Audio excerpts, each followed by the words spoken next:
Hola y bienvenido a tu canal Adhex Tv. En este vídeo te voy a enseñar cómo dejar una reseña en Temu de forma rápida y sencilla para que puedas compartir tu opinión sobre un producto y ayudar a otros compradores. Y si te sirve el vídeo, házmelo saber en los comentarios, te invito a que me dejes un suculento like, te suscribas, tengo más tutoriales chulos en mi canal, échales un vistazo y sin más preámbulos, dentro vídeo. Una vez estés en la aplicación de Temu, te vas a ir al icono de la cuenta en la parte inferior donde dice tú.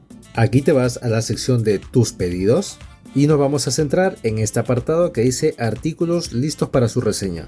Pulsa donde dice ver todo y aquí vas a poder dejar una reseña por cada artículo que has comprado. Por ejemplo, vas a poder calificar con estrellas, dejar un comentario y también añadir foto o vídeo. Y así de fácil y rápido vas a poder hacerlo. Si te ha servido este vídeo, te invito a que me dejes un suculento like, te suscribas, lo compartas con tus amigos porque la información se comparte y conmigo será hasta el próximo vídeo. Goodbye.